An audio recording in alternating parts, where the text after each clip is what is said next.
Y'all know what time it is. Y'all don't know, y'all better ask somebody. Hat on, suit on, looking like the Dapper Dawn, giving them all dressed like $1 million, diamond things in its cuffs. Y'all tell me who could it be but Steve Harvey? Oh, yeah. Everybody out there listening to me, put your hands together for Steve Harvey. Put your hands together. Steve Harvey will. Oh, listen, Steve Harvey, why don't you join me? Yeah. Steve Harvey, get on, y'all. Better give me some eggs while I listen to Steve Harvey. Yeah, join in with me. If you're with me, help me say, turn your radio on. You gotta turn it on. Yeah, turn it on. Steve Harvey in the morning, y'all. So y'all can hear me on. Turn it up. Steve Harvey in the morning, y'all. Yeah. Turn your radio on. You gotta turn your radio on. Turn your radio on. You gotta turn it on.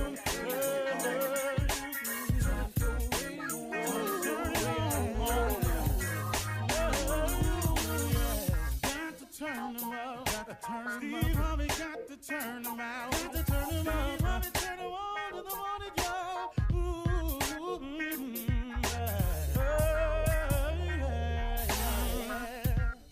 Come on, Steve. Come on, do your thing, Big Daddy. I sure will. Good morning, everybody. You're listening to The Voice. Come on, dig me now. One and only Steve Harvey got a radio show. You know, I think I ought to explain something to y'all. You know, when I wake up in the morning and I say, dig me now, what I'm asking you to do is it's old school, you know, man. And, you know, you see old people say, I dig, you know, da-da-da. Never stop saying it. I'm sorry. But dig me now is just, I want you to really feel me. I want you to understand what I'm saying, because really, this morning inspiration is all given in the spirit of sharing and love. It ain't about to expose me in any way. That's not the purpose of it. But I found that in my morning inspiration, that it's best that I use some things about myself. Because, I mean, what better example can I use? Because I know me. I know what's happened to me. I know exactly how I felt all along the way concerning almost everything, every aspect of my life. I now fully do really understand why God had my life spin the way it spun. And here's a part that I want to give to you this morning. That first of all, whatever position you find yourself in today, we kind of come to one realization, that we got ourselves there. We put ourselves there by a series of thoughts and actions. Thoughts turn into things. That's very important to know. So let's look at both sides of it. For people who think negative thoughts, it turns into negative things. And the direct opposite is true for those who think positive thoughts. It turns into positive things. That's the deal. It's as simple as that, folks. I cannot break it down any cleaner. I cannot make it any clearer. Thoughts become things. So the one glaring question for all of us always is, on a daily basis, what are you thinking? What are your thoughts? What are you thinking? What are your thoughts?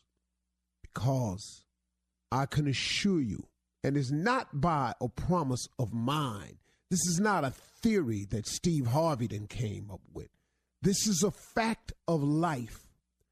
This is biblical. This is spiritual. This is written. This is philosophical. This is the law of the universe. However you need to drink this medicine to get it down and feel what I'm saying to you, this is just the way it is. Now, and here the cold part, folks. It don't matter if you believe me or not. It does not matter if you have never been explained this or not. And it does not matter if you think it works in your life or not. It don't matter. Listen to me. It is the way it is. It is a scriptural. It is a spiritual. It is philosophical. It's just whatever is the law of the universe. You call whatever you want to call. However you got to dress this thing up to put it in the phase that you can feel me, I want you to feel me now, because this all it is. So when I say that you are where we are today because we thought ourselves here, oh, you best to believe that's true. You thought yourself here. No one else. See, let me explain something. I got people around me who so badly want to take credit for it, but I don't allow it because I keep pointing to the heavens. I keep pointing and trying to say it out loud as many times as I can without being so offensive, that my life is by design, by grace and mercy, by blessings from God. My life is because God has seen it to be so. Oh, but I got plenty of people around me want credit for it and want you to not give credit to God and give it to them. I got that. But I understand that. See, I understand what that is. That's a person whose design is to get the credit. But it's okay. It's so clear to me what my father was saying to me, man. I get it as I get older and older. He always said to me, son, everybody come with you, can't go with you. See, I don't know how people say it in church. Sometimes they go, well, people come into your life for seasons. And I guess that's the same thing. They season up, they gone.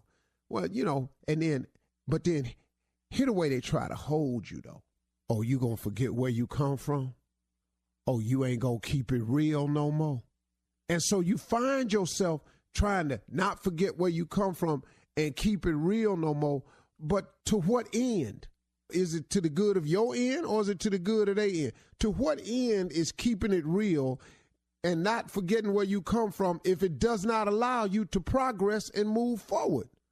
I got where I come from. I don't want to stay there no more. I don't forget where I come from. I know full well what I've been through, but that's what drives me, because I don't want to go back to that.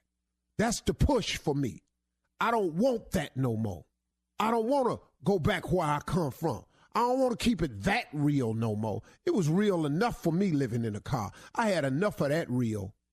I don't want to keep it real. No, I don't keep it real. I want to go keep it dreamy. I want to go keep it fantasizing. I want to keep it out of this world. I want to keep it off the chain.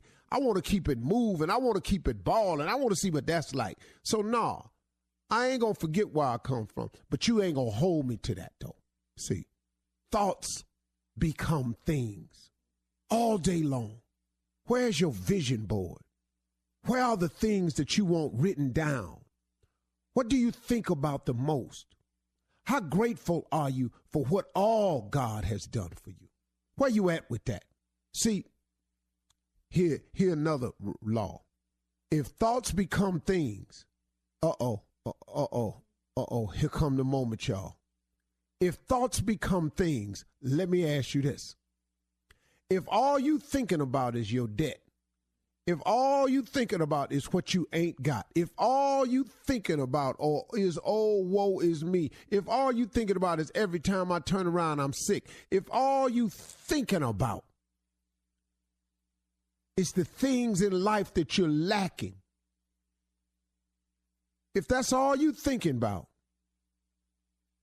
and if thoughts become things,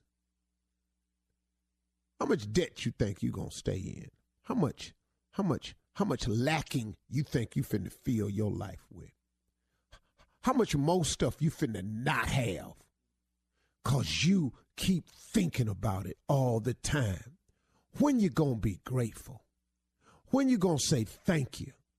When it's gonna come out your mouth, man, that I may not be where I want to be, but I sure am grateful for what you've given me so far, for the things I have today, because I don't have to have these things. You know what that does? That then opens up room for more stuff to come your way to be grateful for. But if you're going to be ungrateful, oh, man, let me ask you something. I ain't God. I don't claim to be, but let me ask you something, man. if you're ungrateful for the things we got, if we can't show no gratitude for what we have, why would God give us some more stuff to be ungrateful for? What would he do that for? Man, I blessed you with that. You ain't like that. I gave you this. You ain't said nothing to me about that. You ain't feeling me on this right here. So I tell you what, man, let me stop giving this dude something, because he just over here. He ain't glad for nothing, because if I give him some more, he going to be mad about that too. Ta-da! Anybody feel me right now? So when I say, come on, y'all, dig me now, do you understand why I say dig me? Because I want you to feel me. I want you to understand and come to the understanding. Not saying you ain't, because there's so many people got a deeper understanding than me about this whole thing. I promise you they do. But they listen to me. I'm just trying to get you to walk up in this light, man, so you can go on with your life and quit tripping yourself out with your thoughts, because thoughts become things. All right, all day. You're listening to the Steve Harvey Morning Show. Ladies and gentlemen, I have your undivided attention. The Steve Harvey Morning Show is about to do what, Tommy? We about to pop off. Yeah, you just left it at the you didn't do that hard laugh. I know. You know, I don't think I can do that no more, big dog. It hurt. What's wrong with him? Something always hurting you. Yeah, anyway, welcome to the show, man. Hey, Carla. Hey, Steve. What's up, Charlotte? How are you? Shirley. Hey, Steve. I damn near called you Charlotte. I know, hey, I heard you. Hey, Charlotte. What's up, dude? Morning, Unc. Morning, everybody. Ain't nothing to think. What's going on there, y'all? Talk to me. Happy Well, Friday. it's Friday, baby. Friday. Yeah. Friday mean everything, man. Ooh, it's a good day. Yeah. Never mad on Friday. It is I'll a say good it's been a day. good day. Yeah. Yeah. How you feel, Steve? Oh, I'm wonderful. Just gonna go to work right after this. Friday mean nothing. I don't know what y'all talking about. Oh, but look how here that's But you paid got a lot off. of jobs, though, dog. Do you ever want to let a job go? Yep. you Answer say, that right Steve? away. The nervousness is which one? Ooh, it better not to be this one. Ooh. No, I actually like this one a lot. Okay. Look, all of us. Whew. Thank you, Everybody Jesus. exhale. Yes. Why? What were you going to do? Something to him. Physically? Physically, mentally, yes. Something to him. You was going to really turn to him? What? Why, No, I Tommy? love Why? Mess up this job for everybody. What? This is the first job. What is we talking about? You better. Yeah, there was a time when it was all it was. You're not mad at it, huh? It's such a blessing, and yeah, it's such a blessing. Amen. Well, Amen anyway, so what else happening, y'all? Y'all ain't talking. What's happening? You know what? You know what I'm disappointed in, man. What's that? The Houston Rockets were about to be the number 2 seed In the playoffs? in the playoffs, in the NBA playoffs, and now they are the number 4 seed since they lost to Oklahoma City. That just really bothered me. And Well, now I don't know well, what's they going to lost. happen. Well, who they behind? Golden State. Denver. They're about to play Utah Jazz. That's who they're going to play first. But I think hopefully if they beat the Utah Jazz, I think it's going to be Golden State immediately. Am I right, Junior? Because Junior know the whole No, standings on everything. they play in the 5th seed. Who is Okay, what? so Utah? Junior, if they beat Utah, who do they play after that? Probably Golden State. See, Yeah. see, I ain't ready for Yeah, this. right after that. It's too early for this. Well, look Yeah. at it this way. You're not a Lakers fan. Yeah. We the last Well, of the yeah, top well, 4. damn. So, yeah. Well, ask me who Cleveland playing. Yes. So put this in perspective. Who Cleveland playing? Who LeBron playing? Right. Let me ask you guys a question. What are your feelings on D. Wade leaving? I'm proud of D. Wade, man. I'm he proud of D Wade retired. too. I mean, I know he retired, but I'm just saying. I know, He- Steve, you really liked his game. He's a trooper. I love his like game, him. man. He's a great player, a great person, and I just think that he's one of the great ones. He's getting out while he can still ball. All right, coming up at 32 after the hour, Season 8, people. Season 8 of Game of Thrones is this Sunday night. Winter is coming. And we will talk about it right after this. Yes. You're listening to the Steve Harvey Morning Show. All right, it's me, Shirley, here, and you guys know how harsh bleaching can be on your hair. I don't know if you've ever tried it. You've tried it, Carla, right? Yes. And since I'm blonde now, you blonde? You no. You real blonde. Yeah. It's called bleaching, Tommy. It's called bleaching. I use Gold Series from Pantene, baby. As the gold standard in moisture, it is infused with rich argan oil. It leaves my hair healthy, strong, and moisturized. Argan. Because, argan oil. Because, when you bleach, it's harsh on the hair, but It really is. thank it you. can dry it out. Yeah, thank you, Gold Series from Pantene. Gold Series products penetrate each hair strand because it is created by experts that have our same hair textures, okay? When does that happen? Listen, no matter how you wear your hair, you only need one thing, and it's the magic of gold, okay? Gold Series from Pantene works better because it's made better, all right? Thank you, Gold Series from Pantene, for my platinum hair. You know Salt from Salt and Pepper. She want to holler at you about this. You know that, don't you? What? Never mind. I Girl, move on. I just didn't know what you were talking about. All right, Steve, let's talk about something everybody knows about. That is Game of Thrones, okay? Winters can really last a long time. Summers span decades, too. The struggle for the Iron Throne begins this Sunday, Steve! Yeah, I ain't going to be able to watch it this Sunday. I got to wait till all of them over. Now, are you Well, all that's caught because up? you 4 seasons behind. That's why. Yeah, I was just asking. Are you all caught up? I'm actually caught up, sir. Okay. Me and my remember wife watched it. I just binge watched all So of it. She you watched saw the wall go down?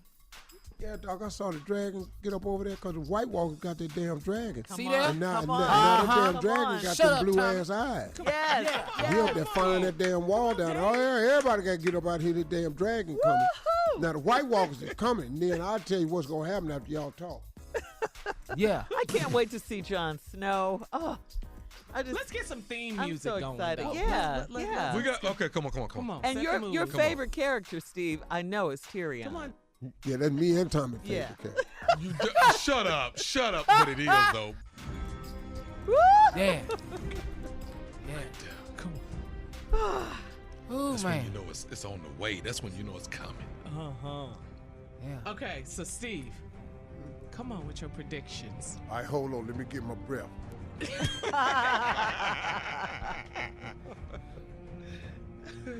He gonna tell you everything All right. that's about to happen.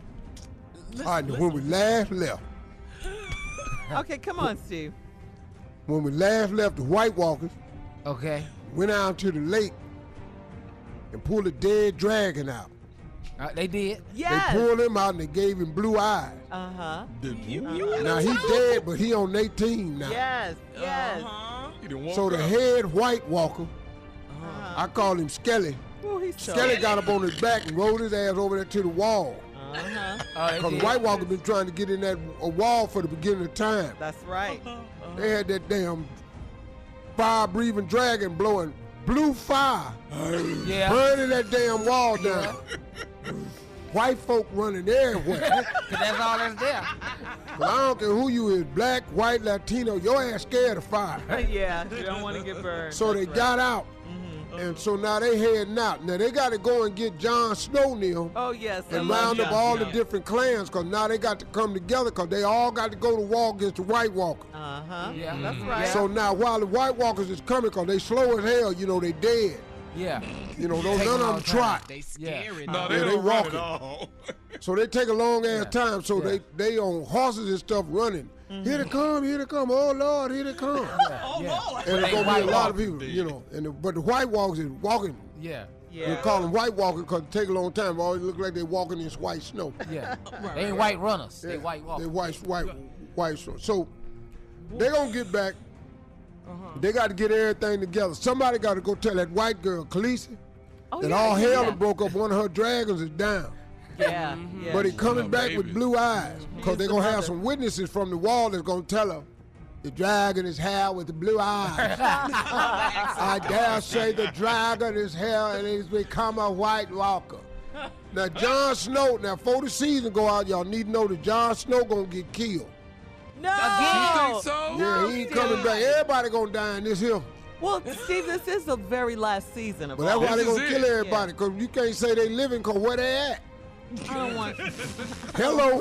Hello. I don't want Jon Snow to die. Though. Jon Snow he ain't already got to died. go. He done been gone already. You didn't Yeah, want to he go did. on the first time, so they bought him back. They can't do it Yes. twice. Yeah. Right. He So can't do keep it him twice. alive. So they're going to take Jon Snow out. Jon Snow going to trip. Now, Jon Snow, you know that white girl he liked that was a wintering? Yeah. Not A wintering. Wilding. Yeah, Yeah. he I married call her them in real wildlings life. because they What a was wild- wintering. Because they always got on fur coats, so I don't call them wildlings. I call them wintering. Because they always in winter clothes. And Yeah. Steve, Oh, he with the married red her hair. in real life. That's his wife in real life. What? Yeah, he married her in real life. He did? Yeah, that's his Yeah. wife. Yeah, that's his wife, For dog. real, Mrs. for real. Harrington. They Yeah. married, man. In real life? In real Yeah. life. Is she fine?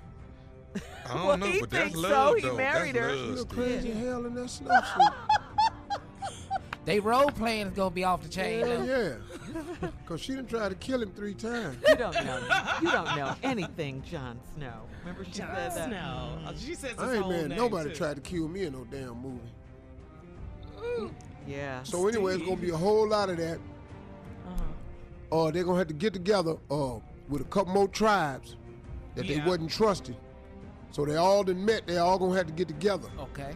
Cause it's about to get funky. We got to team up against White Walkers. They're gonna kill all the White Walkers. But right before it's over with, the lady, the white lady with the dragons, Yeah. gonna convince the blue-eyed dragon that the blue-eyed dragon love for her is greater than being a White Walker dragon. Oh, And I gonna like get him it. to turn You around and predicting blow that? that blue I fire like on them that. White Walkers and kill all them damn White Walkers. Yes. I love Yes. it, Yes. Steve. Yes. I already know that's gonna happen. You Uh-huh. better right up in here. Yeah, I'm writing this here. All right. Listen, thank you, Steve, for that. I can't Now, wait to watch I it mean, now. the little man. Coming up, the nephew's in the building with Run That Prank Back and probably some more Game of Thrones with Steve right after this. You're listening to the Steve Harvey Morning Show. Coming up at the top of the hour in entertainment news, wow, Wendy Williams files for divorce. And What? yeah, actress No. an actress How you doing? an actress Lori Loughlin thought the prosecutors were bluffing about jail time. Girl, this is not a game. It is What? not. Ain't nobody acting this court. Yeah, it is. This is real life. All right. Right now, the nephew's here with Run That Prank Back. What you got, Neph? Go big or go home. I got to do it one more time. Go big He is so or go stupid. home. Run it, cat. Hello? Hello, I'm trying to reach Darnell. Darnell, let's see, who's this? Darnell, how you doing? This is Scott with Bigger and Better, where we make you large and in charge. How you doing today? Scott who? My name is Scott and I'm with Bigger and Better, where we make you large and in charge. I'm good, Scott. What's up? We were actually given a phone call by your wife. Your wife is that correct? Yeah. Okay. Well, your wife's birthday is coming up pretty soon. Is that right? Yeah. It's a couple weeks. Yeah, it's coming up. Okay. Have you decided on getting her anything, or have you purchased anything yet? No. I got a couple things in mind. Well, actually, we got a call from. I think we've got something that's gonna really help you guys, and something I think that she wanted to recommend. That's something that you probably wouldn't think about getting. All right, I'm all ears. Okay. I've been racking my brain, so I'm all ears. Actually, gave us a call. She's actually had an idea, what she would really, really like for her birthday present. So, what's the name of your company again? Bigger and Better. Like I said, hold on. She called you. I'm sorry. She called you to give me an idea on what I should get her for her birthday. Yeah. Well, this is something that's a little different, and it's something that you probably would never in a million years think of. But here at Bigger and Better, where we make you large and in charge, we actually do some things that we definitely know you wouldn't have thought of. So I definitely understand her giving us a call. Sam. What's your name? What's your name again? Sam? No, Sam. Scott. Scott, get to the point. What you selling? Actually, let us know that there's some things that are really, really lacking between you guys. And she would very much like for her birthday, where you can be a lot more well endowed. So, that's what we do here at Bigger and Better. What? We actually, Hello? What? I could be more what? More well endowed, sir. So I think really what's going on is Bianca's really not satisfied right now. And she call you to tell you that I'm not. What do you mean well endowed? My junk? Sir, you're inadequate. You know what I mean? You're I guess maybe very impotent. I'm not sure, but are you kidding me with this? What's the name of this company again? Bigger and Better, where we make you large and in charge. And right now, you know, you're not large and in charge, and we want to get you to that. Are you able to come in for a consultation? A consultation. I'll tell you what. I'm gonna call her right now because this is right now. Okay, I'm gonna call her. Well, and we're trying to do, sir. First of all, let me say this: do you not think you need to come in? I don't even think I need to be talking to you, Mr. Scott, about whatever is going on in my bedroom. I'm king, so I'm not even. I don't even know what the going on. Whatever your company is selling, whatever services you need on for me that's going to increase me in the bedroom. This is the first sign of denial, right here. I don't have no denial. I don't have no problems in the bedroom. Okay, well, you know what I'm saying? So I don't even. Why am I even still on the phone with you? Okay, but sir, I mean, you ain't have to worry about hearing from her. If she's got some kind of account with you, then you ain't got. You go ahead and close that out. Okay, Mr. Darnell, let me say this: you have a very big ego, sir. But what I want to do is you know, but you're not as big as your ego. I want to get you to that point. This is some crazy. I've heard some crazy things people sell online, but you're gonna call me talk about my wife called you and saying that I'm inadequate in the bedroom. Sir, you know what? And once again, I'm trying, Will. I know you're just doing your job, Scott, but I'm gonna have to call her right now. Okay? So don't worry. Lose my number, Scott. Don't call me no. Okay? You're in denial. I'm in denial. You.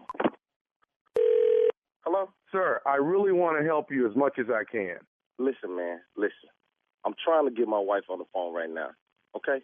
I know you got a job to do, but what I need you to do right now is stop calling me. All right? I'm trying to be nice to you because I'm sure whatever it is, she called you and you just doing your job. Okay, all right? But sir, I'm trying to get you in here to get a consultation so we can get you further along than where you are. Consultation? A consultation? I don't need no consultation. I don't need no assistance from you, Scott. Okay, sir, you're call me no more, man. Hey, you're small, and I want to make you bigger. You want to make me bigger?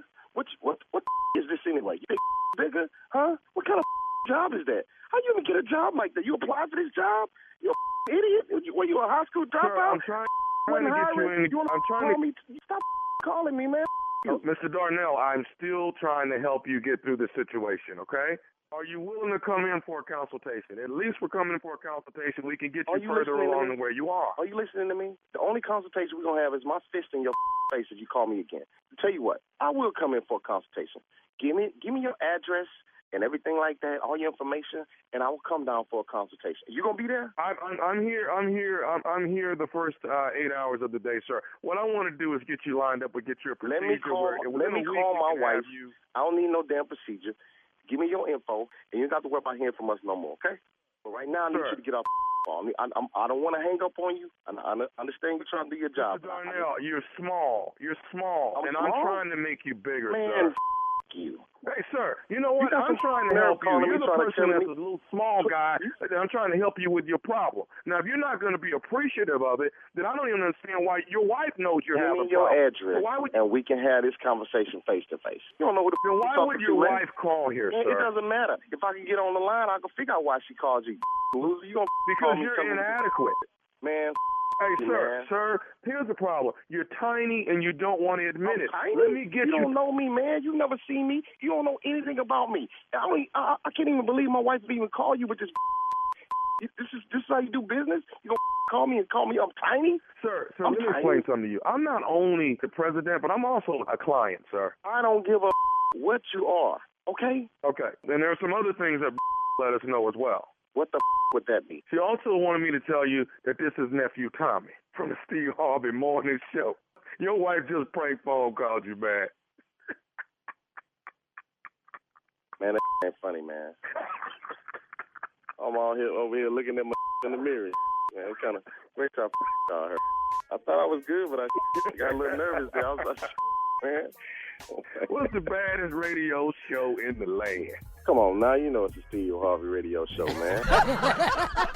How y'all felt about it? Wow. I just want to make sure. Knoxville, Tennessee, Friday, April 19th. The nephew and Bruce will be in town at Knoxville Civic Auditorium. Tickets on sale right now. Laying in the cut is Virginia Beach Comedy Club. May 2nd through the 4th. That's it. I'm done. That's it. Coming up at the top of the hour while they fight it If out. I open, I'll close. Entertainment news right after this. You're listening to the Steve Harvey Morning Show. Coming up at 20 after the hour, we're going to talk about celebrities, family members, friends, fans. They all paid their final respects to Nipsey Hussle at his Celebration of Life memorial service yesterday at the Staples Center. But first, in today's entertainment news, Wendy Williams has filed for divorce from her husband, Kevin Hunter. What? Yeah. No. Yeah. A lot of people were wondering if she was ever going to do it, and here it is. The split comes after nearly 22 years of marriage, and most recently, Kevin's alleged mistress, Sharina Hudson, having a baby. Wendy's been going through a rough patch. She's been going through a lot lately, living in a sober house and getting round-the-clock help to deal with addiction issues. Wendy and Kevin, who's also been her manager for quite a while, have been married for more than 20 years, as I mentioned, 22. They have one son together. Wow. They've been married for 22 years? Yeah. Mm-hmm. No. Wendy been married. Not Clarity, though. not Junior's Clarity. Yeah. Put who been married in here. No, Wendy's been married. Yeah. Wow. Yeah. If this was another celebrity, she would be talking about it big time. But see, somebody got Wendy together. No, she would, Carla. You're right about it. If She it was would be another doing celebrity. it. That's what she does. And I also Right. heard on TMZ, Shirley, did you hear this? That the papers were served to Kevin on the set of the show. Oh, no, I didn't. Because he's her Standing right manager. there. He was there. he's standing So right is he a there. producer on the show? EP, yeah. Uh-huh. EP. He's an EP. Her Yeah. manager. And they said they had extra security there just in case. You know, he was upset or, Yeah. Who are you gonna trip with, huh? No. I don't know. But let it's me just say you this: can't trip. it's hard. It It's is what it easier. is. It's hard to talk about yourself. It's way easier, I'm sure, to Of talk about course, other Shirley. people's Yeah. problems, but to talk about your, whoo, Lord, I don't wish Yeah. that on anyone. Wish her the best. Hope she comes out on the other side a better person. And actress Lori Loughlin didn't anticipate getting jail time in the college admissions scandal. What she thought was going to happen. Excuse me? Yeah. Now that she and her husband, Massimo, are facing up to 40 years behind bars, she's freaking out. She's also kicking herself for not taking the deal that Felicity Huffman took. Turns out that, Lori Loughlin thought prosecutors were bluffing the whole jail time thing. What was the plea deal that the other lady took? 4 to 10 months, something like that. 4 to 10 months, I think. Yeah, I don't think they've done the sentencing part yet, but she did plead guilty. We do she know pled that. guilty. Yeah. But I got When they 3 go kids. back. Have y'all not looked at y'all kids and realized what they not gonna be? Have y'all not realized this? Am I the only one? Have you not looked at your kids and do you not fence to be president? I got a couple of them that I know ain't gonna be president. You ain't finna be a doctor or a lawyer. I see that. So I'm not finna spend $500,000 on you for something I know you not finna to be. Why would I do that? Why would I invest in that? You're not finna to be that. You're just keeping it real. You ain't a doctor what? Dr. Stupid. You ain't finna to be nothing else other than that. Wow. Oh, wow. Well, anyway, she's seeing the light now, thank God. She's taking it seriously now, 40 years, and she and her legal team are looking at things quite differently now. Steve? What did she think, though? I guess that, she was...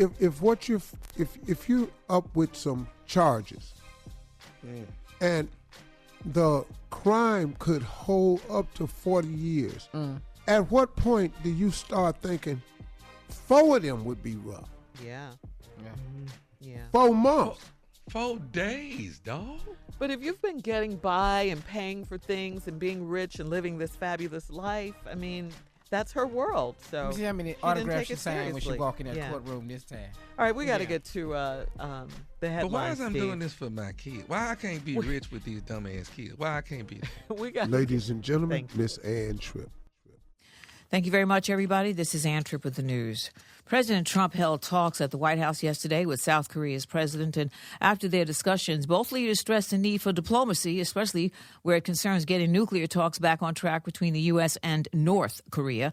However, the president made it clear that any renewed discussions on the North's nuclear arsenal would not involve the lessening of any sanctions. We want sanctions to remain in place, and frankly, I had the option of significantly increasing them. I didn't want to do that because of my relationship with Kim Jong-un. I did not want to do that. I didn't think it was necessary. As you know, a couple of weeks ago, I held it back. Trump added that, quote, good things came out of February's talks with North Korea's leader Kim Jong-un. I guess we'll have to see that. By the way, it looks like the Trump administration is still bent on training the eyes of the nation on outer space. Space, the final frontier. I guess not. This president wants to establish a sixth branch of the military that he wants to call Space Force, and its job would be to protect U.S. interests from above. Really? 5-year mission to explore strange.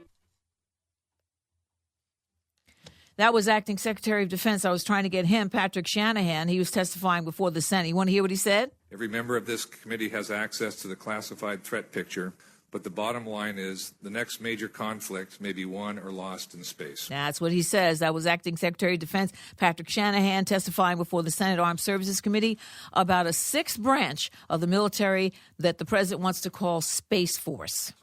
The city of Chicago suing actor Jussie Smollett. Chi-Town lawyers filed a civil suit against the TV star seeking to recoup the money spent on the investigation into his claim that he was taunted and assaulted by two men because he's both black and gay, an attack that the Chicago police insist never happened. Smollett's charges were dropped, but he does have to do some community service, and he did have to forfeit his bail. The U.S. State Department's come out with a new list of 35 countries Americans are being warned to stay away from. They're the usual suspects like Iran, Iraq, and Libya, but Trinidad and Tobago was on that list. Finally, some 21,000 people in Los Angeles Staples Center, along with tens of thousands of others all over social media, said goodbye yesterday to rapper, businessman, community activist Nipsey Hussle, including his fiancée, his lady love actress Lauren London, who expressed both the heartfelt grief and gratefulness that she felt. Jeremy is the love of my life. You know what it is. I'm so grateful that I had you. I love you beyond this earth. And until we meet again, the marathon continues. Back to the Steve Harvey Morning Show. You're listening to the Steve Harvey Morning Show. Fans filled Staples Center on Thursday morning to pay their final respects to Nipsey Hussle. The underlying message of Nipsey's celebration of life was that the marathon continues. That was also the name of his clothing store. Family and friends took the stage to share memories of him. Nipsey's girlfriend, Lauren London, spoke during the family tributes portion, as did Nipsey's mother, his brother Sam. Also, Snoop Dogg and Minister Louis Farrakhan spoke. Among the 21,000 in attendance were Nip's famous friends like Kendrick Lamar, Chance the Rapper, Cassie, Master P, and Romeo. And President Obama sent a heartfelt letter, and Stevie Wonder spoke, and he spoke about gun control. Take a listen. Stronger gun laws. It's unacceptable. It's almost like the world is becoming blind. I pray that we will grow. I pray that the leaders who have a responsibility to perpetuate life will do it by making sure that the laws will make it so very hard for people to have guns and to take their frustrations out to kill life. I'm very happy that in his short life, he was able to motivate people. And I hope that it motivates you enough to say, listen, enough of people being killed by guns and violence. I hope that we don't just talk about it, but we be about it to make a difference for our future. Wow. Powerful and so true. Yeah, so I mean, true. you know, look.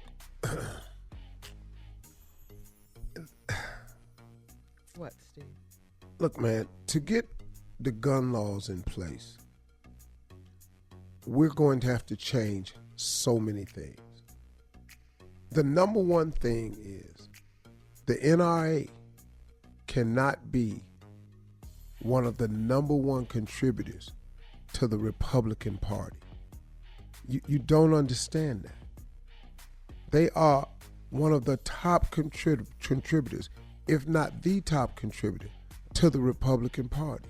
They back Republican candidates.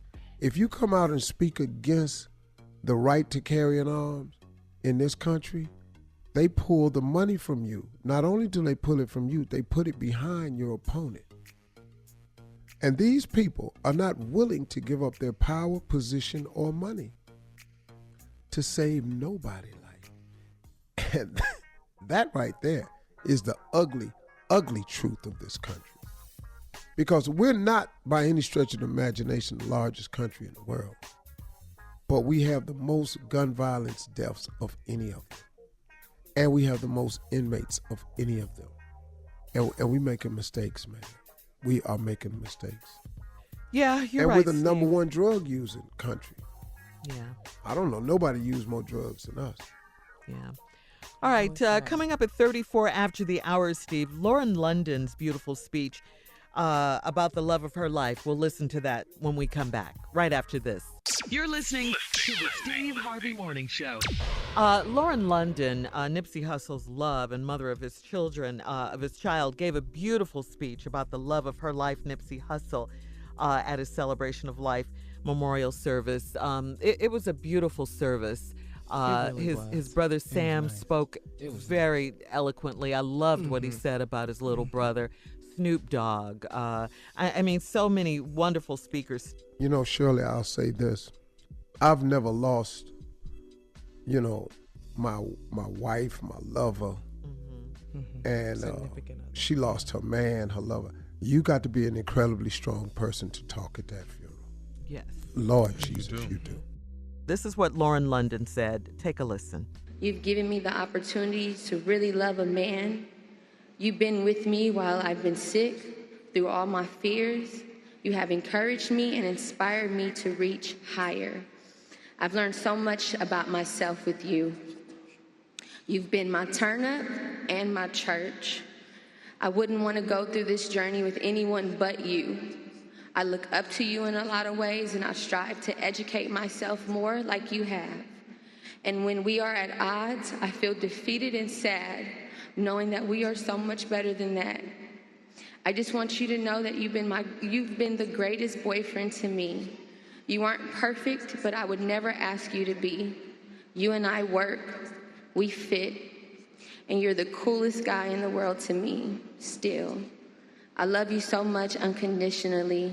My truth is this: I'm never gonna give up on you. My love and my devotion is to you. And I sent that January 21st, 2019.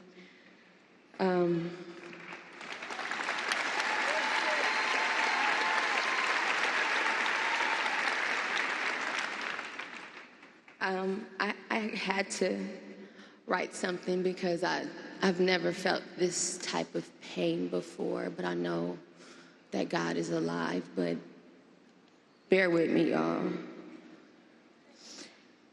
His soul was majestic. He was the strongest man that I ever knew, a gentle father, a patient leader, a divine light. He was brilliant. He researched everything, completely self-taught, constantly seeking knowledge. He would go to bed and listen to these audiobooks in his headphones, and I would tease him, but that really is what I thought was the coolest shit ever about him.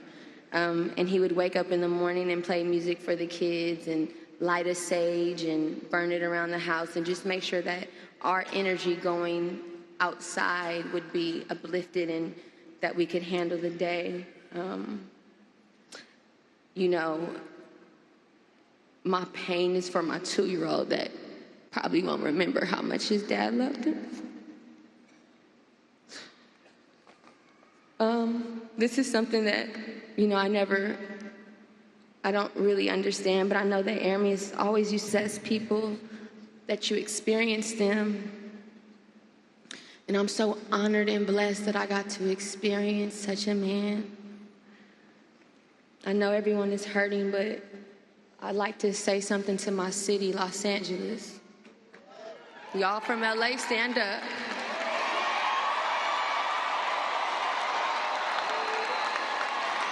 Because this pain is really ours. You know? We know what it meant to us. We lost an incredible soul. We lost someone very rare to us, and we lost a real one. and we won't ever be the same. But in Hussle's words, because he used to always say this, the game is going to test you, never fold. Stay 10 toes down. It's not on you, it's in you. And what's in you, they can't take away. And he's in all of us.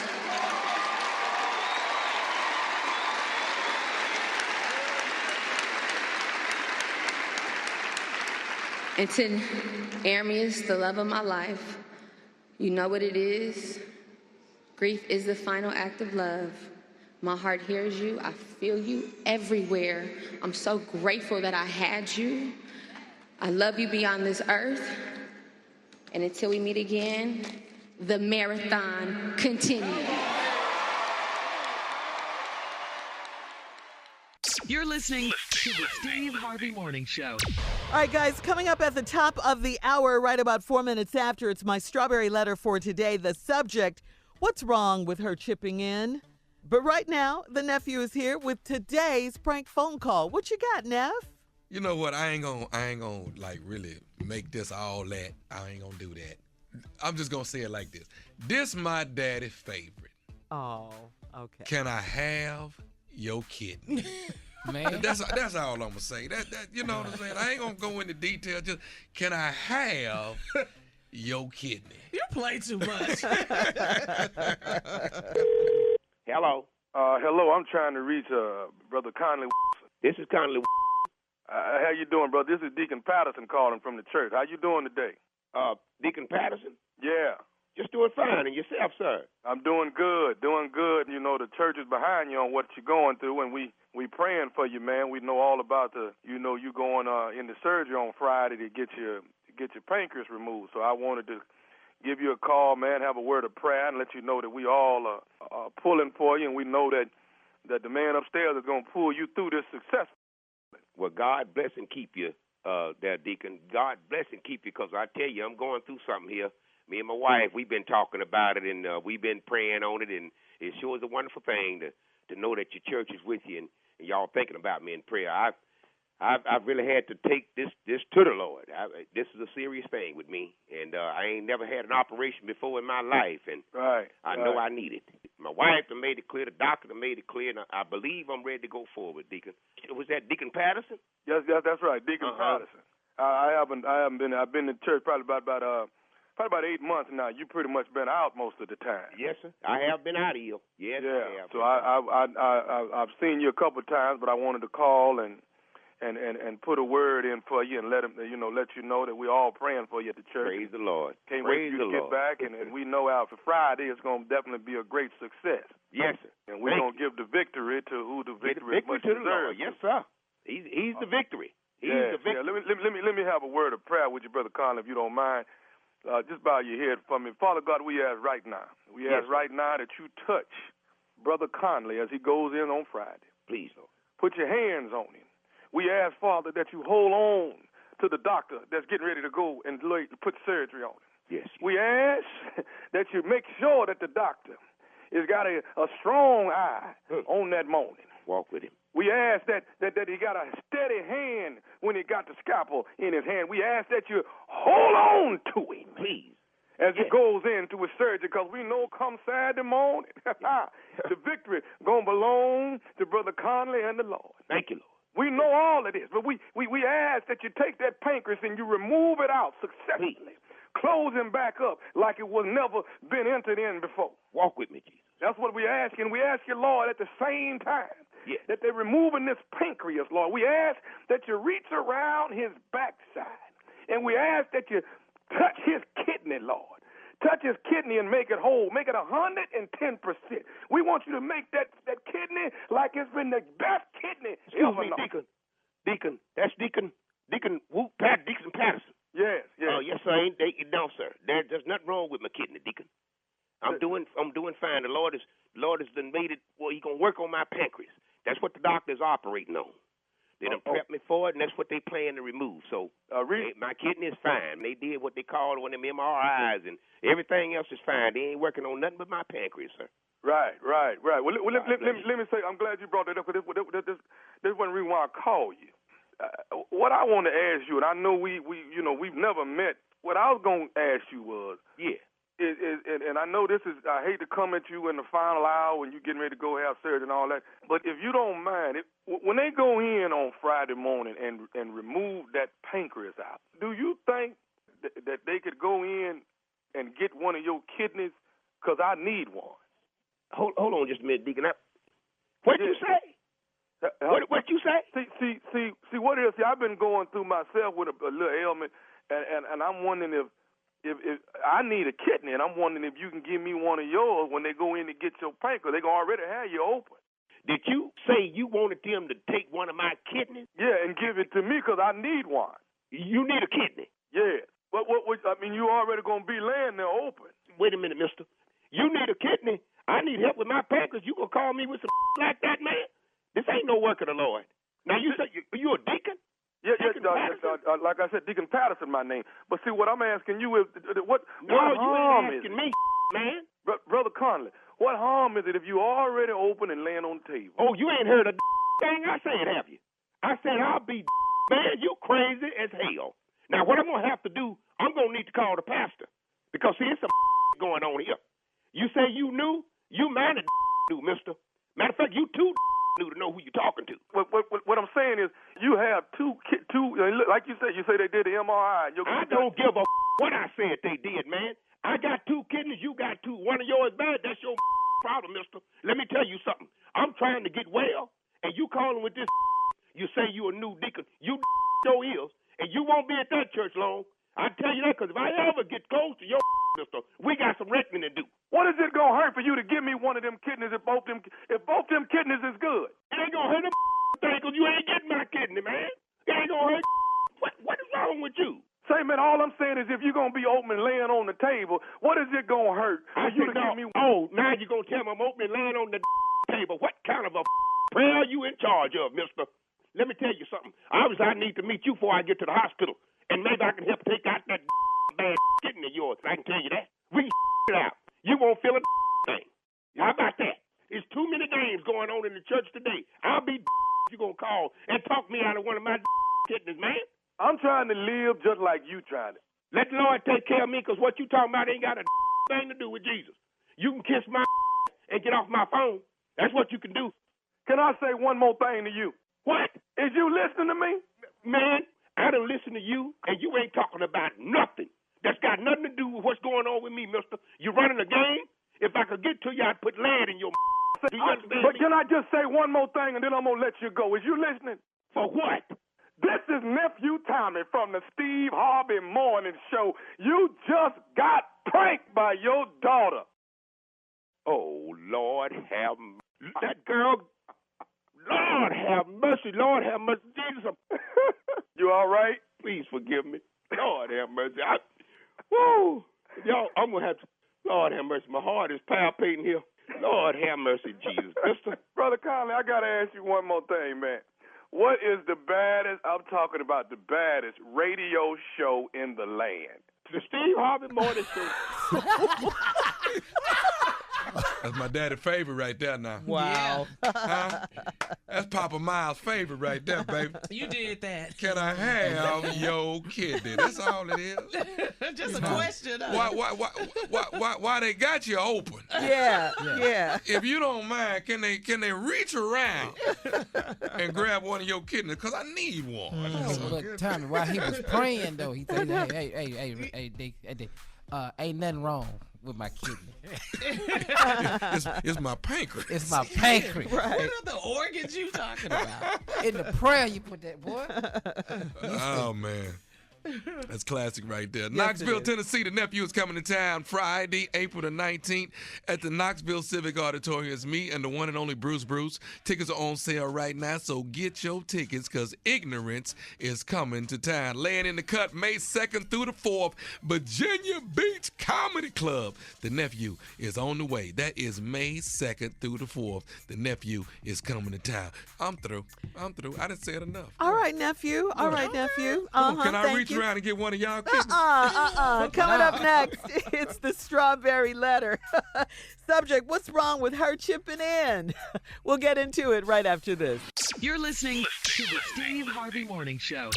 All right, it's time now for today's Strawberry Letter. And listen, if you need advice on relationships, dating, work, sex, parenting, and more, please submit your Strawberry Letter to Steve Harvey FM and click Submit Strawberry Letter. Okay, we could be reading yours live on the air, just like we're reading this one right now. Buckle up. Hold on tight. We got it for you. Here it is, the Strawberry Letter. All right, thank you, nephew. That was kind of prank callish. All right, here we go. What's wrong with her chipping in is the subject. What's wrong with her chipping in? Dear Steve and Shirley, I'm a hard-working man. I work from sunup to sundown, and I do well for myself. 2 years ago, I met a very beautiful woman who I can see myself being with for the rest of my life. About a year into the relationship, we moved in together and started planning for the future. I was recently laid off from my job, and I had to find a new one. She was not working at the time. Money was getting tight, so I took a pay cut. I asked my girlfriend if she could get a part-time job just to help out with expenses. She said, "Ew, no, you are the man, therefore you're the one that's supposed to provide." I wanted to do 50-50, but she says no roommate. So I did the worst thing and went. She says she's. I'm sorry. Right. I didn't think that sounded right. I wanted to do 50-50, but she says she's no roommate. So I did the worst thing and went to Facebook for advice. It backfired, and I got called a little boy. There are a lot of single women who feel this way. I thought relationships or marriages were partnerships. I don't make six figures, Shirley, and I'm not going to be this girl's father. Please help. Okay. Okay, if you don't make six figures, that's okay. It's whatever works for you guys in your relationship. And clearly this is not working because you're the only one working. You are working, though. You may not make as much as you used to make. You said you took a pay cut, but she's not working at all. Now, you guys have to set up some ground rules, some boundaries here. Now, she's not going to work at all. Is she able to work? Is she capable of working? I mean, I get the whole, you're the man, you're the provider type thing in a marriage. I mean, that's biblical. But does she expect you just to take care of her? She's not going to work at all? What does ew mean? Like that doesn't even enter. How's she going to take care of herself if you weren't around? I'm not really understanding this. Is she just going to get another man to take care of her and provide for her? Is that where she's at with it? You guys are starting off this relationship on the wrong foot. You'll never make it to the future that you want to see with this kind of lack of communication and just lack of partnership. A marriage and a relationship is a partnership. Two of you have to agree on something, and this is very, very basic. If you can't agree on this, then you guys aren't going to make it. Really, you're not. Steve? Oh. What's wrong with her chipping in? It's so many things wrong in this letter, man. And I'm a hard-working man. I work from sun up, sundown. I do well for myself. That's nice, brother. Appreciate you telling us that. 2 years ago, I met a very beautiful woman who I can see myself being with for the rest of my life. Now, that's an interesting statement to make. Mm-hmm. Before he tells us what's happening in his letter, he says he's a hard-working man, works sun up, sundown. But he done met a beautiful woman that he can see himself with the rest of his life. That's what he said. Mm-hmm. About a year ago into the relationship, we moved in together. Now, you so happy with her, you done moved in with her. She that beautiful, dog, I got you. And we started planning for the future. That's because you said you wanted to be with her the rest of her life. You saw her, you scooped up, bam. Now, you casually mentioned I was recently laid off from my job. Okay. And I had to find a new one. Well, she was not working at the time. See, do you all see the gap in here? Mm-hmm. Yeah, now, she wasn't working at the time, or was he working when she first met him? because all he wanted was this beautiful woman, and they moved in together. So I don't know if the woman was once working and she stopped working, but I do know he was working and said he was recently laid off, and I had to find a new job. She was not working at the time. Money was getting tight, so I took a pay cut. That don't make no damn sense. What? The fact money was getting tight, so I took a pay cut. What that means was he said he took another job because they was laid off. Right. Now, money was getting light because he took a pay job. No, bro, money was getting light. You ain't take a pay cut. You went to work. Right.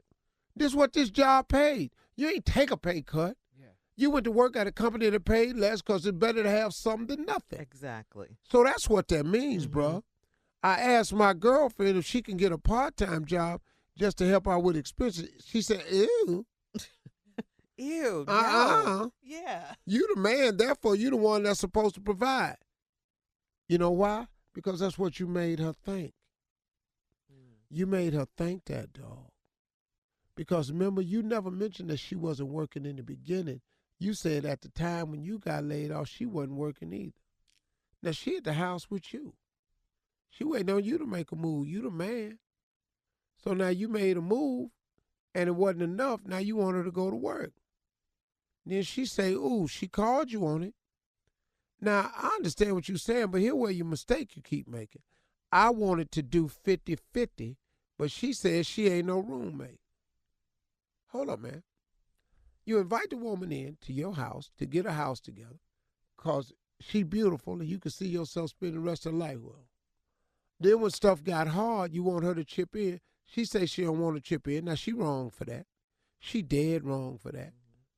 But then you said you wanted to do 50-50. Now you want to turn her into your woman, your wife, and the one you can spend the rest of your life with to a 50-50 roommate. I don't blame the girl for saying I ain't your roommate.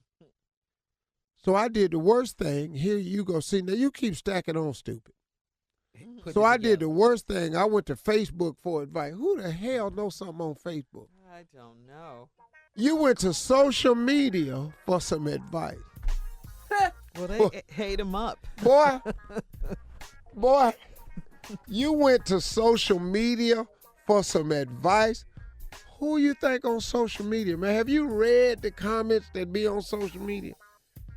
I wouldn't ask an opinion of nothing. They hate him up. Because you're not going to get a general consensus of nothing. All right, Steve, hang on to your response. We'll have part 2 coming up at 23 after the hour. Subject, what's wrong with her chipping in? We'll be back right after this. You're listening to the Steve Harvey Morning Show. All right, come on, Steve. Let's recap today's Strawberry Letter. And the subject is, what's wrong with her chipping in? What's you wrong met with this that? woman. Yeah. She's so fine. You can see yourself living with her the rest of your life. A year into it, y'all move in. Everything gravy. You work sun up to sundown. You a working man. You never mentioned she was working or not. But all of a sudden, you tell me that you got laid off. So when you got laid off, you had to find a new job. She wasn't working. Money was getting tight, so I took a pay cut. That means you went and took a job that paid less. I asked my girlfriend if she could get a part-time job just to help out with expenses. She said, ew. I ain't finna do this here. You the man, therefore you the one that's supposed to provide. Then you said, here what you got stupid in the letter. I want to do 50-50. But she says she ain't no roommate. And I can understand she's right for that. Now, she was wrong for talking about she ain't taking no part-time job to pitch in. That was wrong. So then you got stupider than that, and you went on Facebook for advice. Boy, what is wrong with you? You went to social media for some advice. Do you have any idea who owns social media? I do. Who? I do an interview, I get talked about like a dog. I jump around doing a Q hot, I get praised. Life is mixed up and crazy. I'm so Steve. damn Don't confused. you know that? Yeah. I'm so damn confused. What you do up? I do a Q hot on a video and I get praised. Hold up. Can I just say that video gave me life, though? Yeah. Can I just say that? But ain't these the same people? Yeah. Boy.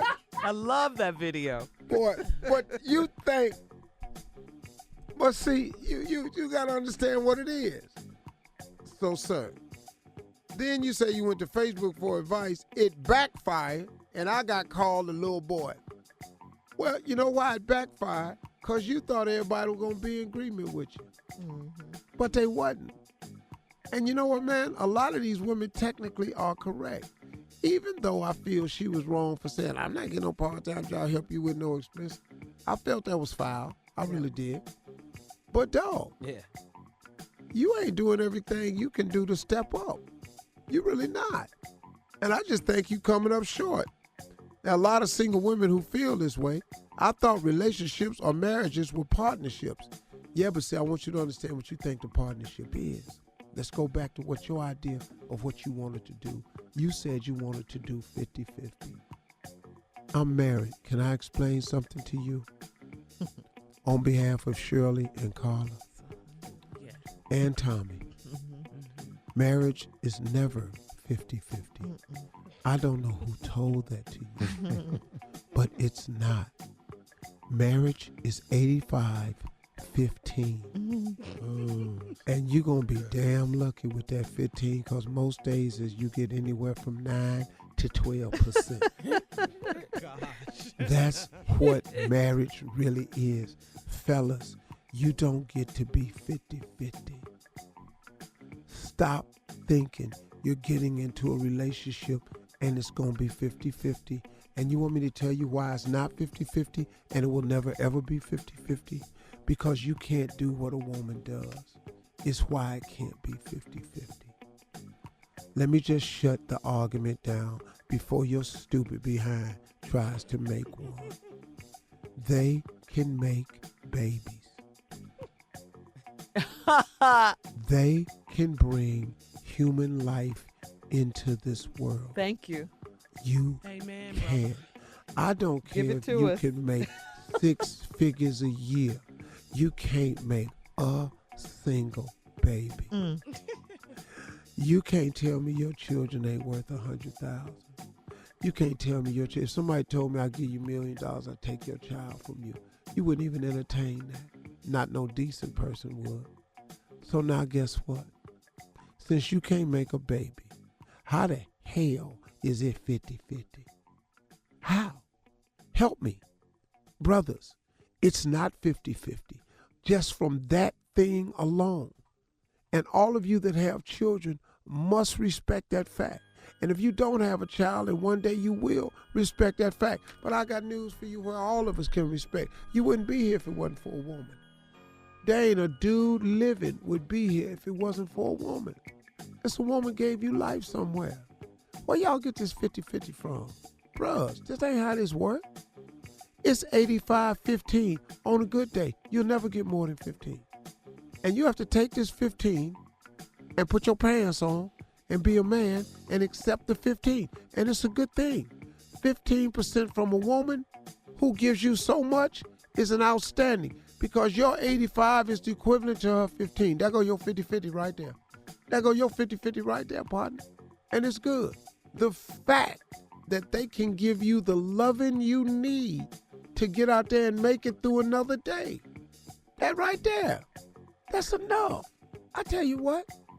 I love the way you think. If she stopped giving you this item that you have to survive as a heterosexual male, that thing that you have to survive, if she stopped giving it to you, what's that worth to you? 6 figures?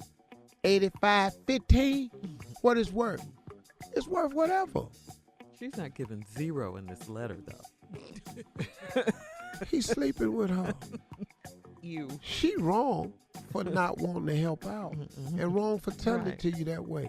But you double wrong if you think this thing finna be 50-50. Now, the advice I have for you since you done went to Facebook and now you done came to a strawberry letter, you're doing everything but talking to God. You need to break up. Yeah. They're not going to make it. Hey, man, you need to break up and start over until you get an understanding. And that's all I got to say.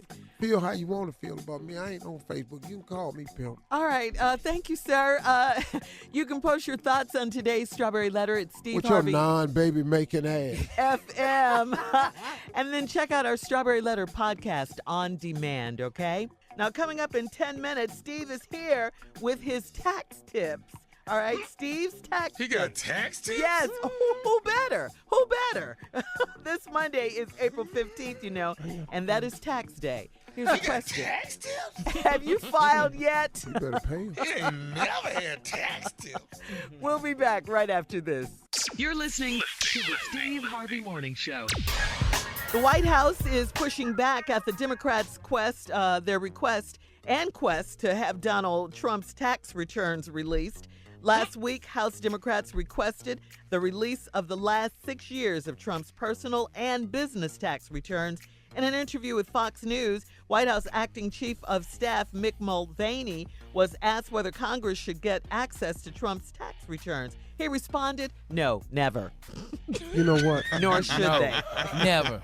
You know what? Let me tell you something, man. I don't care anymore about his tax returns because I already know what it's going to say. And it's not going to stop the people from voting for him. That's voting for him. They're going to think, like he said, he's a really smart guy. Yeah. And guess what? What he's done is probably legal. I could almost guarantee you that. It's just he has manipulated the loopholes to where they fit perfectly into what he's doing. And even if it's not legal, they're not going to care. Nobody's going to care. Nobody cares anymore. Yeah, nobody cares. They just want him in office. Mulvaney continued, Steve, saying Democrats are demanding that the IRS turn over the documents. This is not going to happen, and they know it. This is a political stunt. The president gave a brief explanation as to why his taxes are being scrutinized by the IRS. Take a listen. I'm always under audit, it seems, but I've been under audit for many years because the numbers are big, and I guess when you have a name, you're audited. Okay. Yep, clears that up. Everybody cool with that now? Yes. Yeah. It's not going to happen. Let's move on. It's because you have a name, you're audited. How about let's get a candidate that could beat him? How about that? You know what? I had Van Jones on my show. He's going to appear on the show. Mm-hmm. And, he took a lot of flack from quote-unquote black Twitter. Mm-hmm. Yes. But there is no such thing as black Twitter. Because Twitter is owned by white folks, it's just black folks tweeting. Oh, okay. Right. Yeah. That's what it is. Yeah. Which is crazy. Yeah. And he said he didn't care. And I listened to him talk, man, and he was an interesting guy. He's very, very smart with what he did. And what President Trump did was he passed this bill. I can't think of the name of the bill, but let me give you the numbers. 4,000 inmates will be released this year. Okay. 25,000 inmates will have their sentences shortened. These are people who are in there for nonviolent drug-related offenses. 100,000 women who are incarcerated will be able to have their babies in prison without being shackled to the bed. Do you know that if an inmate has a baby in prison, they're shackled to the bed? Oh, I didn't know that. No, I didn't know that. They had to pass a law to stop that. And he went and he kept meeting with Trump's people. And at first he was against it. And then he understood what Van was saying. And he gave it to him. And they passed the law. Well, just like Mary Ellis, with the help of Kim Kardashian, got out. So this is going to be a trend, you're saying. More and more people are going to get out. Well, Alice Johnson. What's the bigger part of it is what Van Jones did. Because now he has it as a law. It's Prison a law reform. Okay. that these people are going to get out. I don't have to tell you how many of them people is us. Oh, yeah. You don't need the number for that. For sure. Now, but 4,000 are getting out this year. 25,000 had their sentences reduced. And I mean, they were getting some crazy, because these was prison times from the 80s. When that crazy crack law came out. Yeah. Did he say that Clinton did? Steve, did he the say First why? Step Act, I think, is what it's called. Did he say why Donald Trump is so into this? He said because he wants to do something right. I mean, that was Van Jones's thing. He said he wants to do something right. You think that's right, Steve? You What? think he want to do something right? You think that's the reason? You mean Yeah, Trump's... you think that's the reason? Do you really think he wants to do something right? Well, let me ask you He's this. doing it. If he's doing it, what difference do it make to us?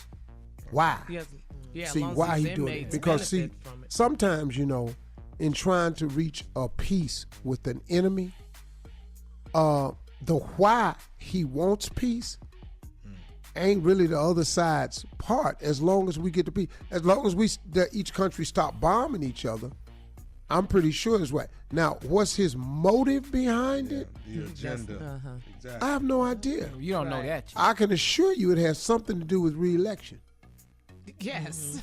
Because I can assure you he wants to say this. Oh, yeah. And you know what? And he have every right to do it because he's the one that did it. Yeah. So I'm pretty sure of that. Yeah. But what difference do it make? We don't have time.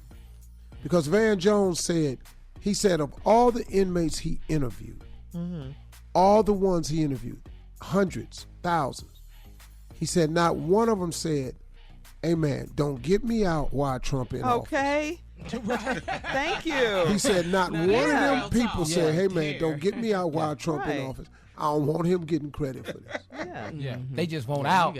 Brother. Yeah, they need to be out. So. And man, he said some stuff that was like amazing, man. He told me some stuff I'm not going to repeat. I'm going to just let y'all watch it. Oh, he was a good Okay. interview. Let us know. We'll tell everybody when it'll air. All right. Perfect. All right. Well, before we get out of here, Steve, you're not going to get out of here without giving us at least a couple of tax tips now. All right, here we go. Number one, pay them. Send them people they damn money. Don't play with these people. It tells you in the Bible, give Caesar his due. Come on. I don't know what. Hey, all I'm telling you is, better pay these people. It's Monday, Steve, right? Yeah, man. They are the one people who can get your check and your bank accounts. They the one person.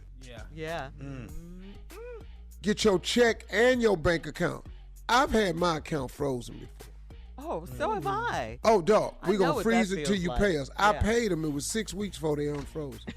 Yeah, you're so right. So they freeze it, then they thaw it out later. How they do that? No, it ain't. It's a slow ass thaw. Yeah. The freeze is quick. Thaw out. Yeah. Boy.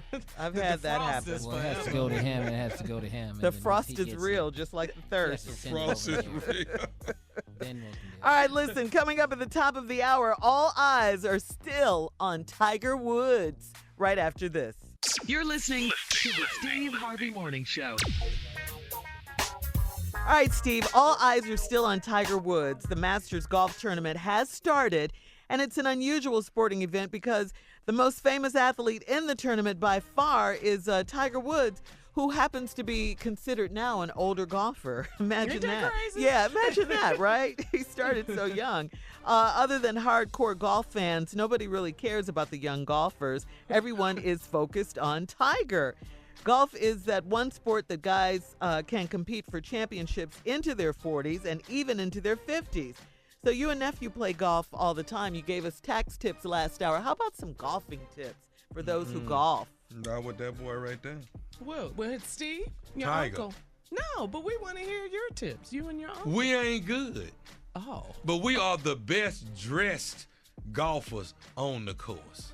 Your gear is on fire. What? Okay, you're saying we. Are you in agreement with that, Steve?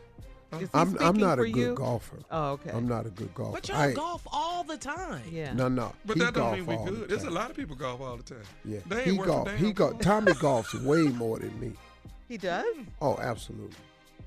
So Tommy golfs way more. I got than more me. time than him. He got more jobs. I crush Tommy though. Really? Steve, you say that about everything. Like great. Wait a minute now. I thought Yeah. you said I'm he not had a gonna great accept that. swing. It was No, just he got misdirected. his club head speed is outstanding. Yeah. Is this a bet out here? Is this a bet? Oh, this boy what? Is this a bet out here? This is another challenge? Uh-oh. What? Wait a minute, hold up. Uh-oh. Me Wait and a Tommy minute. played 2 rounds of golf. One round, not 2, just 1. Well, Tommy, you could just do like we always do. What? When my boy Calhoun was living, it was me, Blue, Calhoun, Mr. and Calhoun Brandon. was actually good. He really And good. me, Blue, we could take him on. But we play for 3 days when we go. Blue strong. You know, now me and Blue, we played a 2-day tournament. Okay. I beat Blue by 1 stroke. So y'all would actually have a tournament? Well, I think it should be 2 days because Okay. anybody can have a bad day. You know what I mean? Where we Anybody gonna can play it? We're gonna play in Dubai. Cause you gonna fly us over there and play in Dubai. Where you want to play? No, man, we could play somewhere. You know, hey, dog. Matter of fact, I'll come into Houston and play at your favorite course. Ooh. Oh, how much? Well, how much? Yeah, I'll make it light on you. Junior's ready to put some money down on How that. much y'all playing for? Hey, come on, Tommy. I mean, now I'm old. I ain't no more running, jumping for me.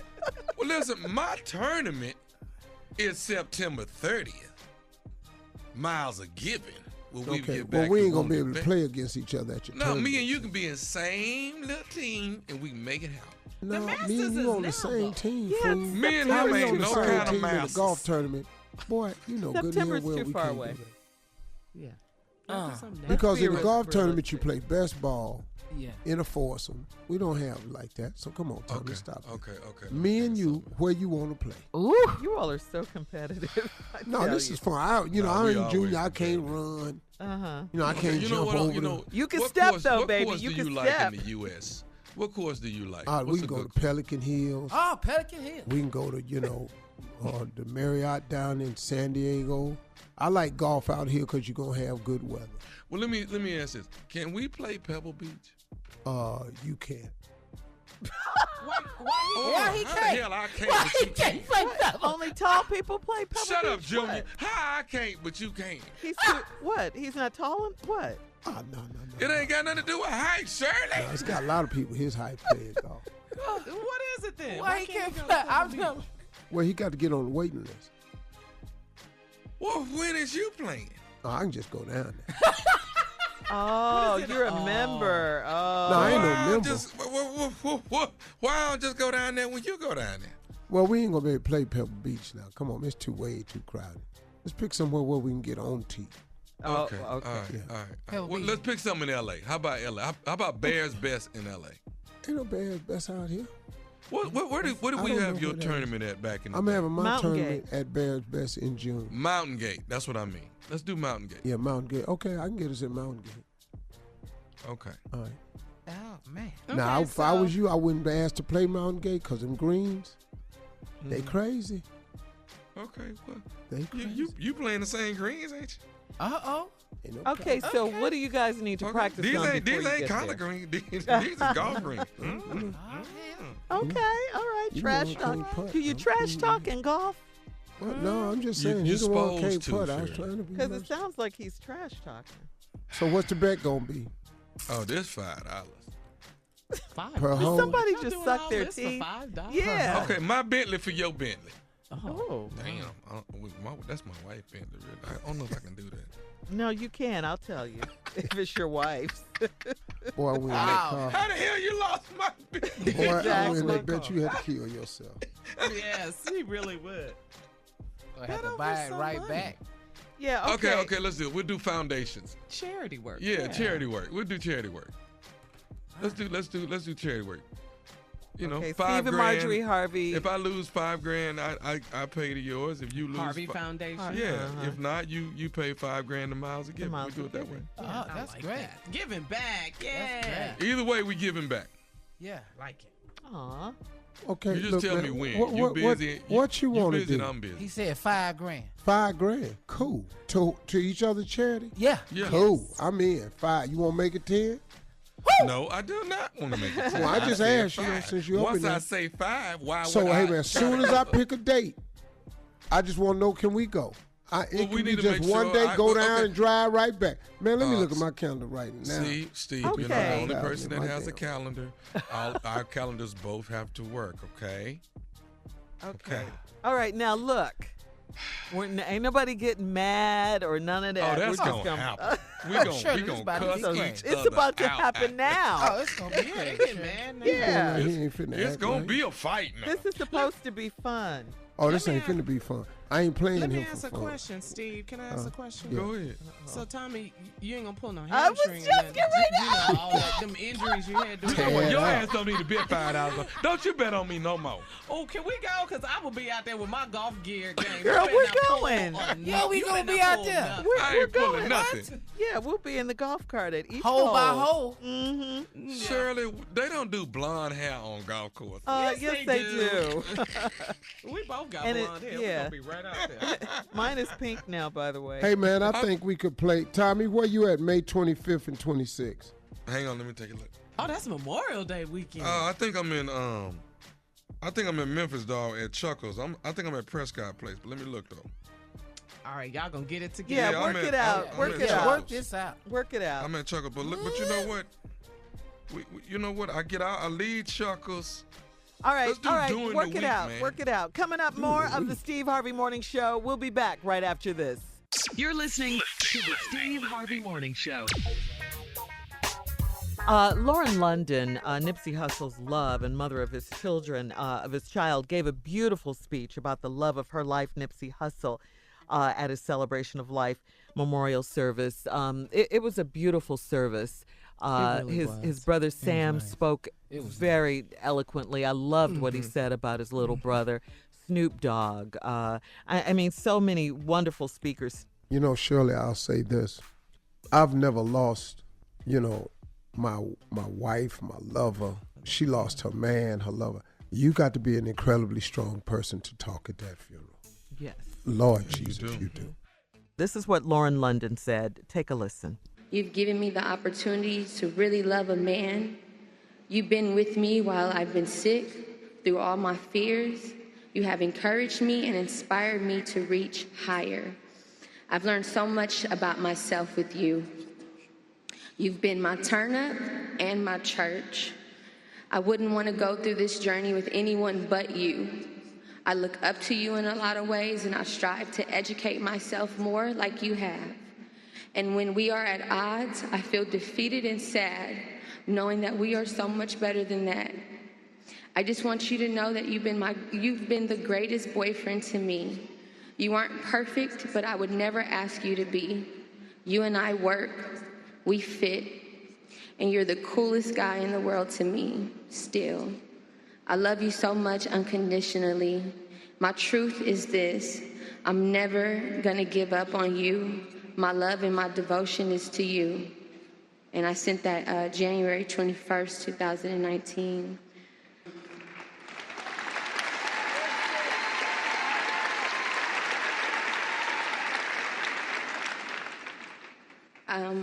I had to write something because I've never felt this type of pain before, but I know that God is alive, but bear with me, y'all.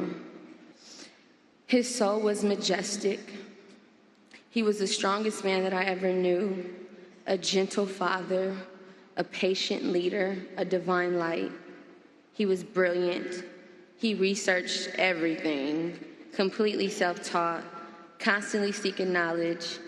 He would go to bed and listen to these audiobooks in his headphones, and I would tease him, but that really is what I thought was the coolest shit ever about him. And he would wake up in the morning and play music for the kids and light a sage and burn it around the house and just make sure that our energy going outside would be uplifted and that we could handle the day. My pain is for my 2-year-old that probably won't remember how much his dad loved him. This is something that, I don't really understand, but I know that Airme is always you says people that you experience them. And I'm so honored and blessed that I got to experience such a man. I know everyone is hurting, but I'd like to say something to my city, Los Angeles. Y'all from LA, stand up.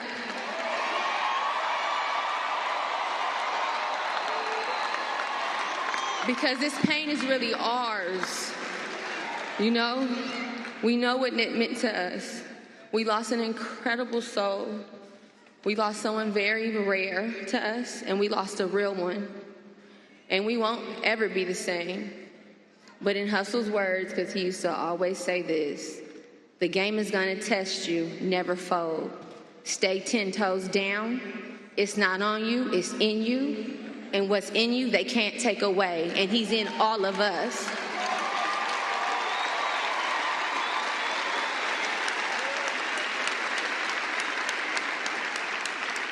And to Armius, the love of my life, you know what it is. Grief is the final act of love. My heart hears you. I feel you everywhere. I'm so grateful that I had you. I love you beyond this earth. And until we meet again, the marathon continues. You're listening to the Steve Harvey Morning Show. All right, Steve, let's talk about something everybody knows about. That is Game of Thrones, okay? Winters can really last a long time. Summers span decades, too. The struggle for the Iron Throne begins this Sunday, Steve! Yeah, I ain't going to be able to watch it this Sunday. I got to wait till all of them over. Now, are you well, all that's caught because up? you 4 seasons behind. That's why. Yeah, I was just asking, are you all caught up? I'm actually caught up, sir. Me and my wife watched it. I just binge watched all of it. So you saw the wall go down? Yeah, dog, I saw the dragon get up over there because the White Walkers got that damn dragon. See that? And now, Come now on. that damn dragon got them blue-ass eyes. Yes. He up there firing that damn wall down. Oh, yeah, everybody got to get up out here, that damn dragon coming. Now, the White Walkers is coming, and then I'll tell you what's going to happen after y'all talk. Yeah. I can't wait to see Jon Snow. Oh, Let's get some theme I'm music so going. excited. though. Yeah, Let- yeah. We got okay. Come on. And set your the mood. your Come favorite character, Steve, I know is Tyrion. Come on. Yeah, that's me and Tommy Yeah. favorite cat. Shut up. But it is though. Yeah. Come on. Ooh, That's man. when you know it's on the way. That's when you know it's coming. Yeah. Okay, so Steve, come on with your predictions. All right, hold on. Let me get my breath.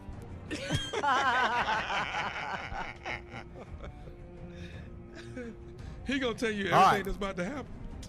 All right, now, when we left, Okay, come on, Steve. when we left the White Walkers Okay. went out to the lake and pulled a dead dragon out. They did. Yes. They pulled him out and they gave him blue eyes. Uh-huh. Now he dead, but he on their team now. Yes. So the head White Walker, I call him Skelly. Ooh, he's so Skelly got up on his back and rolled his ass over there to the wall. Because the White Walker been trying to get in that wall for the beginning of time. That's right. They had that damn fire-breathing dragon blowing blue fire, burning that damn wall down. White folk running everywhere. Cause that's all that's there. But I don't care who you is, black, white, Latino, your ass scared of fire. Yeah, you don't want to get burned. So they got out. And so now they heading out. Now they got to go and get Jon Snow now. Oh, yes. And round up all the different clans because now they got to come together because they all got to go to war against the White Walker. Uh-huh. Yeah. That's right. So now while the White Walkers is coming because they slow as hell, you know, they dead. Yeah. You know, none Take a of long them time. trot. They scary. No, Yeah, they they don't run walking. at all. So they take a long ass time. So they on horses and stuff running. Here they come, here they come. Oh Lord, here they come. Yeah. And there's gonna be a lot of people, you know. But the White Walkers is walking. Yeah. We call them White Walkers because it take a long time. It always look like they walking in this white snow. Yeah. They ain't white runners. They white walkers. They white snow. So they gonna get back. They got to get everything together. Somebody got to go tell that white girl, Khaleesi, that all hell done broke up. One of her dragons is down. Yeah. But he coming back with blue eyes because they're going to have some witnesses from the wall that's going to tell her the dragon is hell with the blue eyes. I dare say the dragon is hell and he's become a White Walker. Now, Jon Snow, before the season go out, y'all need to know that Jon Snow going to get killed. No. You think so? Yeah, he ain't coming back. Everybody going to die in this hill. All right. Listen, thank you, Steve, for that. I can't wait to watch it now. The little man. Coming up next, our last break of the day, and Steve will have some closing remarks. Coming up at 49 after the hour, right after this. You're listening to the Steve Harvey Morning Show. All right, Steve, here we are, the last break of the day on this last day of the week for us, this Friday. It's been an impactful week, a great week. Leave us with some closing remarks, Steve. What I want to share with you is something that prevents so many people from becoming successful. And that thing is called excuses. It's amazing how when we want to justify a lack of effort or we want to justify our procrastination or we want to justify not doing something we said we were going to do, we want to justify just not getting started. We can come up with some pretty impressive excuses. But the thing about an excuse, though, it serves no one except the person that's providing the excuse. The person you're giving the excuse to, it does nothing from them because their level of expectation for you was in place. And the fact that you didn't come through, how can you possibly think that this person is sitting there going, wow, that's great, you didn't come through? Now you'll hear, oh, okay, well, I'm sorry that happened. When will you get to it? Or you'll hear something like, oh, wow, man, I didn't know that. And when you walk and when you walk away, that person goes, wow, I can't count on it. Or if you keep giving excuses, then after a while, a person just goes, I don't believe nothing he says. And either way, man, the person that you gave the excuse to, I can promise you, they don't think as much of you as they did when they first thought you were coming through.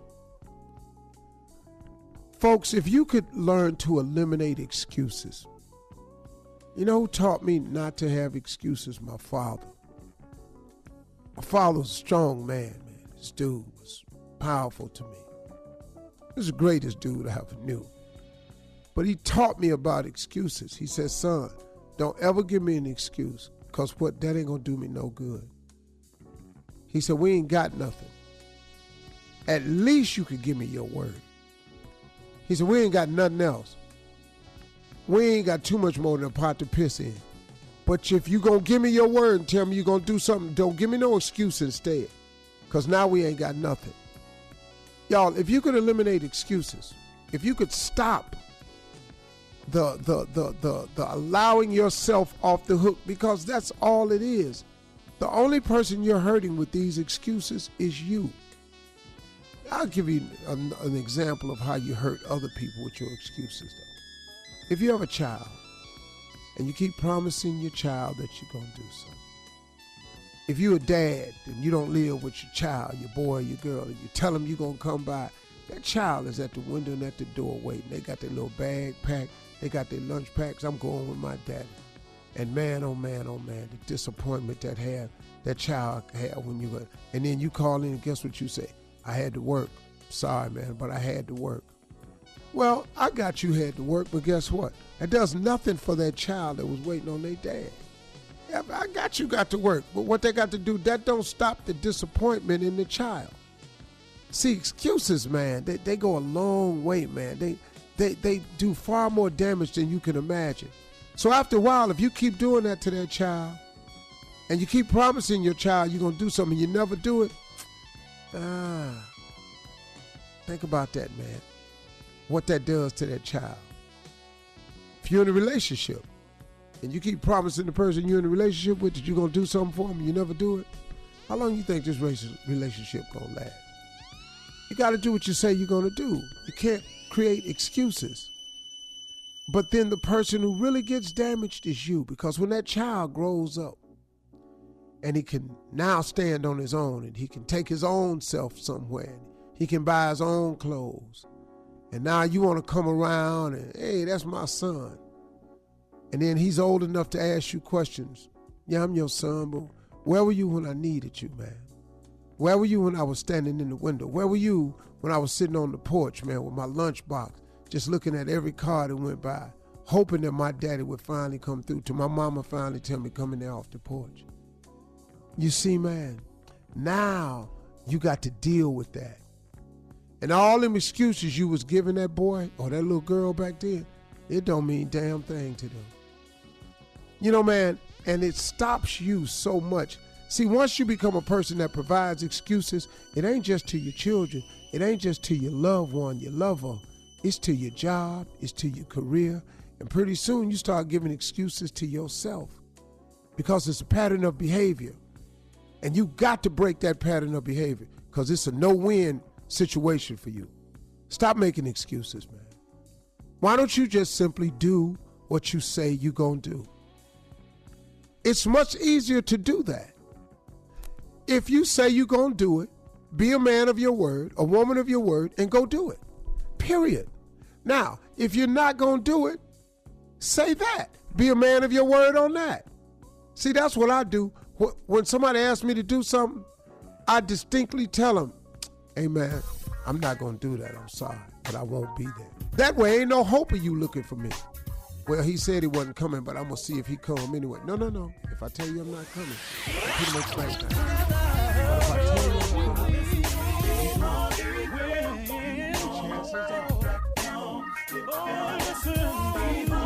For all Steve Harvey contests, no purchase necessary, void where prohibited. Participants must be legal U.S. residents at least 18 years old unless otherwise stated. For complete contest rules, visit steveharveyfm.com. You're listening to the Steve Harvey Morning Show.